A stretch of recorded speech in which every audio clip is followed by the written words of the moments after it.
Hey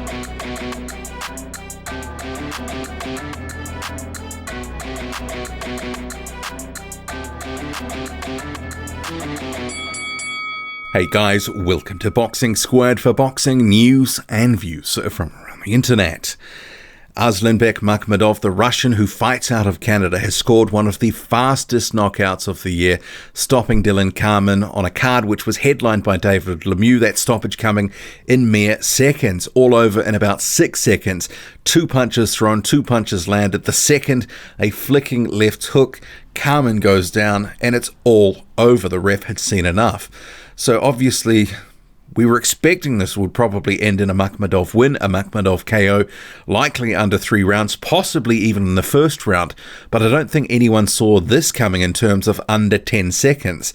I think in anyone's estimation, that was going to be an optimistic sort of result and an outcome. But we've just seen it. So, yeah, it was a little bit strange because I didn't catch this live because I was actually at an event somewhere else. But I came back, watched it, and I was sort of left a little bit flabbergasted that this was 6 seconds, and I got this on the pay-per-view, the subscription, which was the equivalent of 38 New Zealand dollars. So for my money's worth to see Makhmudov, $6 a second. And yeah, he closes the show in style, gets the stoppage, advances to 11-0.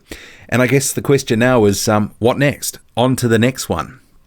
And with the pandemic, because bear in mind he had signed a co-promotional deal with Golden Boy to fight in the United States, his next fight, which was meant to be this one with Carman, was actually meant to be in the United States. So this only happened because obviously with the pandemic and travel restrictions, all sorts of other bits and pieces associated with what's going on, he ended up being on a card, the first one back that his other promoter, Eye of the Tiger Management, had in Canada. And clearly it's just a quick run out, and hopefully if there is another card soon, that he is going to get on it, because you just think of all the time and effort, the money that was spent on a training camp, and yeah, all over in 6 seconds. Yeah, it's you almost sort of wouldn't believe it if you hadn't seen it. And I will leave a link in the description box to where there is a highlight of this, and there's highlights all around the place, but on Twitter there's a number floating around. I can't play it here on YouTube because of copyright restrictions, but almost don't need to, because here's a still shot of the jab, and here is a still shot of the hook landing, and here is a still shot of Dillon Carman on the canvas. That is the fight. You've seen the 3 still shots, you've seen the fight. So yeah, hard to believe, but Arslanbek Makhmudov, he is starting to gain some attention, some more fans. People are starting to take note of this Russian who's been fighting in Canada. He's now starting to be sort of named by more mainstream media as a prospect to watch. I know a lot of you have been following my channel for a number of years now, have heard me talking about Arslanbek Makhmudov for a couple years now, but there is others too that have been following him. But now the mainstream media, and I would note ESPN for example, they've been listing him as among the top prospects when they've been doing their broadcast, talking about their own prospects, either Guido Vianello, Jared Anderson, that sort of thing. When they fight, they're mentioning Dubois, Joker, Hrgovic, as well as Makhmudov. So he's starting to get a bit more shine now, but it is one of these situations. One, when's he going to have his first fight on his new co-promotional deal in the United States? But two, can they find him some opponents that he can go rounds with? Because that's actually becoming a problem.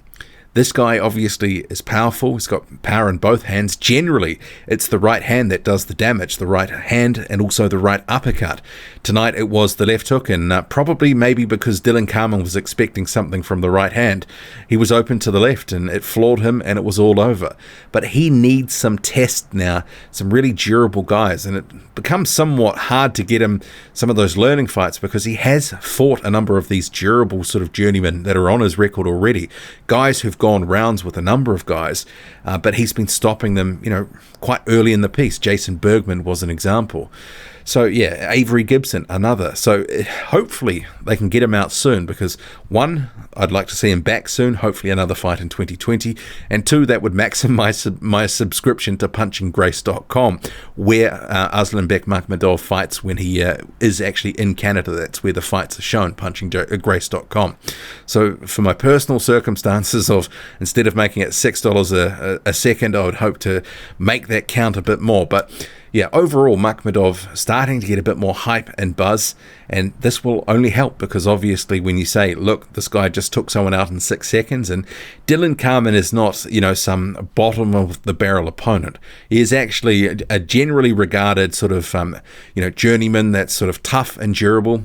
He's had the odd upset in his career. Beating Simon Keane was an example of that, but clearly, Makhmudov hits hard, put him down, and it was all over. But if you saw that fight, what do you make of it?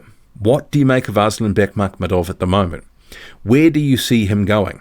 I have seen a number of people, there's a video that I've got up on the channel. It was a mini documentary that I did earlier this year. Obviously was shared around the place just in the last couple of days with this fight coming up. A number of people don't like what they see. I think for those who have been following him, there is obvious potential there. Sure, he's limited in terms of the defensive end, and sometimes he doesn't throw enough sort of variation of punches, but he's a bit of a one-man wrecking crew. I actually had one of my regular subscribers ask about, wouldn't it be great to see Arslanbek Makhmudov and Alen Babic in the ring, that would be a good fight. My response to that would be that Arslanbek Makhmudov would absolutely dog-walk Alen Babic, would destroy him. That would be a mismatch of epic proportions. But I wouldn't mind to see it. If it is something that could happen, or if there is a number of other guys that have a little bit of shine that, want to sort of take down an up-and-coming prospect, those would be matchups I'd want to see. But it would be good to see someone who is durable give Makhmudov some rounds. He needs to test these sort of interim steps between now and sort of, those fringe contender level fights, those eliminators that potentially could start to happen in another 5 or 6 fights. He needs a bit more seasoning in my view. But what do you make of it all? Drop a comment, loud and often. Hit like, hit subscribe. Follow me on Twitter, boxing_squared. I'm out.